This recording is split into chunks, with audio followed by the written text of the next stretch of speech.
आपके हाथ में फोन है, फोन के अंदर इंटरनेट है। इंटरनेट के जरिए ही आप इंस्टाग्राम, फेसबुक यानी मेटा, ट्विटर, यूट्यूब ये सब कुछ चलाते हैं। और भी बहुत सारी साइट्स हैं, बहुत सारी ऐप है जिनका आप इस्तेमाल करते हैं। जैसे नई नई कुछ ऐप आई हैं। देखिए गूगल, आपको पता है ऑलरेडी इजराइल के साथ काम कर रहा है। गूगल का जेमिनी इजराइल के साथ है। माइक्रोसॉफ्ट ऑलरेडी इजराइल के साथ है। अब एआई जिसका आप इस्तेमाल कर चुके हैं, चैट जीपीटी। ऐसी दुनिया भर की इंटरनेट के जरिए काम करने वाली ऐप, यहां तक कि एआई की भी ऐप इजराइल ने खरीद ली है। जी हां, इजराइल ने खरीद ली है। क्लॉक टावर एक्स नाम की अमेरिका की सबसे बड़ी कंपनी है जो सोशल मीडिया के साथ काम करती है। रिपोर्ट आपकी स्क्रीन पर, नेतन्याहू अमेरिका में है और उसने यह डील कर ली है, जिसके अंदर यही कंपनी एज अ मीडिएटर जो है इजराइल के लिए तमाम एप्लीकेशन को खरीद कर इजराइल के हिसाब से काम करवाएगी। चैट जीपीटी को ट्रेंड करेगी कि इजराइल के खिलाफ कुछ ना बताए, कुछ ना लिखे, और इजराइल के बारे में अच्छी अच्छी चीजें, आप कुछ भी सर्च करेंगे, इजराइल के खिलाफ भी सर्च करेंगे, उसको तोड़ मरोड़ कर इजराइल के फजाइल यानी इजराइल की अच्छाइयां बयान की जाएगी। अब आप किस पर भरोसा करेंगे? आप इंटरनेट पर डेटा सर्च करेंगे तो इजराइल की सच्चाई नहीं बल्कि नई नई चीजें इजराइल के बारे में बताई जाएगी, ताकि आपका दिमाग धोया जाए, ब्रेन वॉश किया जाए। समझ गए आप? गूगल आप करेंगे, आपको इजराइल के खिलाफ नहीं मिलेगा। चैट जीपीटी से आप कुछ ऐतिहासिक चीज पूछोगे, इजराइल के खिलाफ वो नहीं बताएगा। कुछ ही दिन पहले मैंने आपको ये क्लियर कह दिया था कि कई साइट्स को इजराइल ने खरीद लिया है। आपको पता है हर महीने $50 मिलियन खर्च करेगा इजराइल इस कंपनी पर, ताकि तमाम बड़े बड़े इन्फ्लुएंसर्स को खरीदा जाए, उनको किराया दिया जाए, पैसा दिया जाए। इंस्टाग्राम आप चलाते हैं तो आपको पता है पेड प्रमोशन जिसे कहते हैं, तो पेड प्रमोशन, कोलैबोरेशन, ये सब चीज़ें करवाई जाएगी सिर्फ इस वजह से ताकि इजराइल ने इतिहास से लेकर अब तक जो पाप किए हैं वो सब दबाए जाएं, मिटाए जाएं। लेकिन हमें पूरा यकीन है कि इसे दुनिया भूलेगी नहीं। इंटरनेट से चीज़ें गायब कर दी जाएंगी। तो आज से याद रखिएगा, इजराइल के खिलाफ अब आपको धीरे धीरे इंटरनेट से सब कुछ गायब होता हुआ मिलेगा। यूट्यूब पर पहले से ही रिस्ट्रिक्शंस लग चुकी है। रज़ाग्राफी जो मेन चैनल है वो एक बार हैक हुआ, एक बार चैनल टर्मिनेट हुआ, एक बार चैनल ही ब्लॉक हो गया। इसके बाद मैंने अपना ये चैनल संभाला ताकि अगर अल्लाह ना करे उसको कुछ हो तो मैं इस चैनल पर कम से कम आपके सामने रहूं। तो आप समझ रहे हैं, अभी भी अगर इजराइल के बारे में हम चीज़ें दिखा देते हैं ना कुछ बड़ी बड़ी, तो इजराइल उस वीडियो को डिलीट करवा देता है। और आपको लगता है अरे यार ऐसा नहीं होता होगा यार, कहाँ इजराइल, कहाँ छोटा सा रज़ाग्राफी। मेरी तो फिर भी चलिए छोड़ दीजिए, अगर आपके 50 फॉलोअर हैं इंस्टाग्राम पर और फिलिस्तीन के सपोर्ट में या इजराइल के खिलाफ आपने कुछ लिख दिया तो आपका अकाउंट सस्पेंड हो जाता है। पता है ना आपको? ये है इजराइल। अब आपको इजराइल के बारे में सच कहीं देखने सुनने को इंटरनेट पर नहीं मिलेगा। इससे पहले मैंने जो आपको अपडेट दिया उसका एक ताज़ा अपडेट आया है। अरब देशों ने और ट्रंप ने मिलकर डील बनाई थी कि भाई ये डील लिखी जाए और हमास पर हम खुद प्रेशर बनाएंगे, और हमास पर प्रेशर बनाया गया। लगभग हमास राजी भी है और ट्रंप ने कह दिया था कि यह बात माननी पड़ेगी।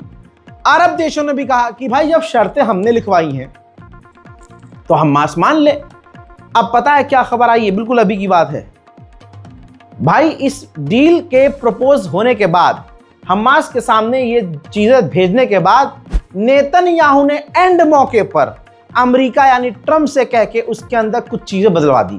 जैसे कि हम पूरी तरह से गजा से बाहर नहीं निकलेंगे और इजराइल के पास वीटो पावर होगा।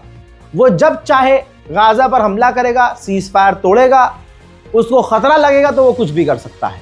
यही 2 शर्तें ऐसी हैं कि अगर ये डाल दी गई और हमास मान लेता है तो फिर इस शर्त का सीज फायर का क्या ही मतलब है? यानी गजा को तो सिक्योरिटी की गारंटी है ही नहीं। इजराइल का जब मन करेगा वो हमला करेगा। तमाम आसपास के देश एग्जाम्पल हैं। सीरिया ले लीजिए, वेस्ट बैंक फिलिस्तीन ले लीजिए, अरे भाई लेबनान ले लीजिए, कहां कहां वो हमला नहीं कर रहा है। तो अब ये है कि भाई ये कैसी डील है? तो एक बार फिर से आदत से मजबूर नेतन्याहू ने ऐसा काम कर दिया है जो डील खराब हो जाए। खबर यह आ रही है कि अरब देश भड़क गए हैं, नाराज हो गए हैं कि जब हमने मिल बांट कर बैठ कर ये पूरा ऑफर तैयार किया तो अकेले नेतन्याहू ने इसमें बदलाव क्यों करवाए। अब इस वक्त चाहे यूएई हो, कतर हो, इजिप्ट हो, तुर्की हो, इस वक्त सब इजराइल और अमेरिका से खफा हो गए हैं। इजिप्ट और नाराज है। इजिप्ट का मानना यह है कि इस डील के अंदर जो लिखित में दिया गया है ऑफर, इसके अंदर फिलिस्तीन अथॉरिटी को इजराइल और अमेरिका ने ज्यादा पावर नहीं दी है। यह बात तो क्लियर है। मैं पहले से कहता आया हूं, डील की जितनी बातें हो रही हैं सब बकवास हैं। अकेला नेतन्याहू हर बार डील खराब करता है क्योंकि उसके मन में डील है ही नहीं। अब तो और देखिए आगे की बात, नेतन्याहू वीडियो में आ गया सामने और उसने वीडियो पर बयान देते हुए कहा कि हमने हमास को आइसोलेट कर दिया है और हम गाजा से पूरी तरह से बाहर नहीं निकलेंगे। तो अमेरिका का जो ट्रंप उछल रहा था कि हमने ऑफर दे दिया है, हमास को मानना पड़ेगा वरना फिर हम इजराइल के साथ हैं, यहां तो इजराइल तुम्हारे मुंह में मूत रहा है। ראש הממשלה, איך אתה מסכם את הביקור? זה היה ביקור מצוין. גם ההתחלה באו"ם וגם הסיום בוושינגטון. זה הביקור הרביעי שלי בוושינגטון מאז שהנשיא טראמפ נבחר. זה ביקור היסטורי. במקום שהחמאס יבודד אותנו, הפכנו את היוצרות ובודדנו את החמאס. עכשיו כל העולם, גם העולם הערבי והמוסלמי, לוחץ על החמאס לקבל את התנאים שהצבנו יחד עם הנשיא טראמפ. לשרת כל חטופינו, החיים והחללים כאחד, כשצה"ל נשאר ברוב הרצועה. מי היה מאמין לזה? הרי כל הזמן אומרים, אתה חייב לקבל את התנאים של החמאס, להוציא את כולם, צה"ל צריך לצאת החוצה, והחמאס יכול להשתקם, הוא יכול גם לשקם את הרצועה. לא ולא, זה לא קורה. ההפך, והנשיא טראמפ הוסיף שאם החמאס יסרב, הוא ייתן כל הגיבוי לישראל להשלים את הפעולה הצבאית לחיסולו. ולכן אני חושב שמכל צעד זה היה ביקור מצוין. ראש הממשלה, יש שאלה שנשאלת, האם הסכמתם למדינה פלסטינית? ממש לא. זה גם לא כתוב בהסכם. אבל דבר אחד כן אמר. डोनाल्ड ट्रंप ने नेतन्याहू का इस तरह से साथ दिया जैसे वो उसकी नाजायज औलाद। हजरात, नेतन्याहू को सपोर्ट करते हुए डोनाल्ड ट्रंप ने कहा कि वो वॉरियर हैं, वॉरियर, और हमें खुशी है, हम लकी हैं कि वो हमारे साथ।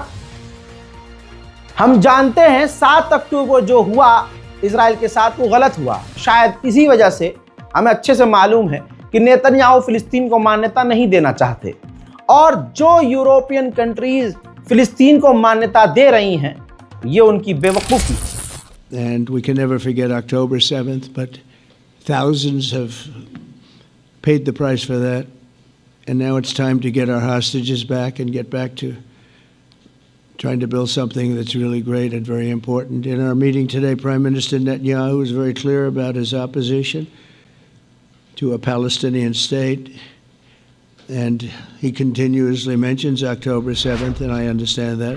इसकी जरूर कोई ना कोई सीढ़ी है भाई साहब, गंदी वाली, नेतन्याहू के पास। आगे की सुनिए अब।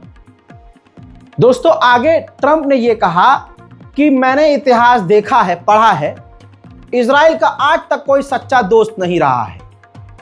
मैंने अब्राहम अकॉर्ड करवाया, कई देश इसमें शामिल हुए और मुझे लगता था कि ईरान को भी अब्राहम अकॉर्ड में शामिल करेंगे, लेकिन मुझे यह नहीं पता था कि हमें उसके खिलाफ B2 परमाणु बॉम्बर का इस्तेमाल करना पड़ेगा। अब दोस्तों, नेतन्याहू ने पीछे से चेंज करवा दिया है डील के अंदर, 2 शर्तें जो ऐड करवाई हैं, लेकिन उससे पहले ही ये तस्वीर देखिए, जो जॉइंट स्टेटमेंट है जो कि foreign minister of Saudi Arabia, Jordan, UAE, Indonesia, Pakistan, तुर्की, कतर, इजिप्ट ने दिया है, उसमें ये जो ट्रंप ने ऑफर रखा है इस पर अरब देशों ने रजामंदी दिखाई है। मुस्लिम देशों ने कहा कि हाँ ये डील सही है, लेकिन ये तो पहले की बात है। इधर से जैसे ही अरब ने कहा कि हाँ डील सही है ये, उधर नेतन्याहू ने पीछे से 2 चेंजेस करवा दिए हैं।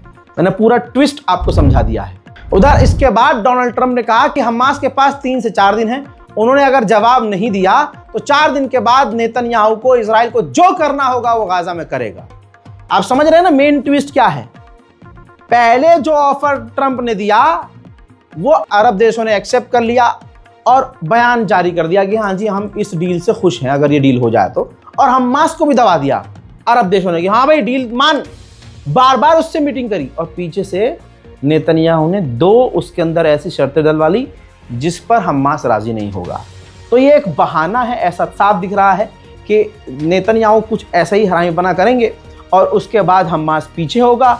और ट्रंप बार बार ऐलान कर रहा है कि अगर हमास ने नहीं माना तो फिर उसके बाद इजराइल जो करेगा हम उसके साथ हैं। समझ में आ रहा खेल अमेरिका इजराइल का। उधर गज्जा के अंदर इजराइल के हमले में कोई कमी थोड़ी ना आई है। एक और फिलिस्तीनियन फोटो जर्नलिस्ट इजराइल के हमले में मारे गए हैं। उधर ये जो पूरा ऑफर तैयार करके हमास के सामने रखा गया है, रूस ने कहा है कि इसके अंदर इस डील में अमेरिका ने हमें इन्वॉल्व नहीं किया है, लिहाजा हमें कोई जानकारी नहीं है। इजराइल का जो मकसद है वो क्लियर है। देखिए, डील करने की संभावनाएं बताई जाती हैं लेकिन वो होती नहीं है। इजराइल की हरकतों से साफ दिख रहा है कि वो डील नहीं करेगा। आज भी इजराइल गाजा के इलाकों को अब बम लगाकर समतल करता हुआ आज भी नजर आ रहा है।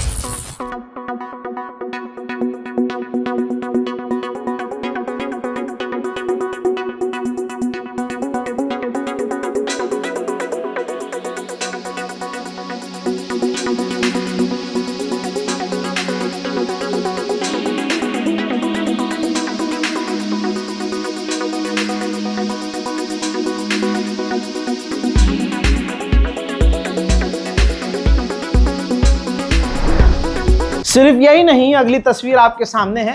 गाजा के आईडीएफ के चीफ इस वक्त गज्जा में है।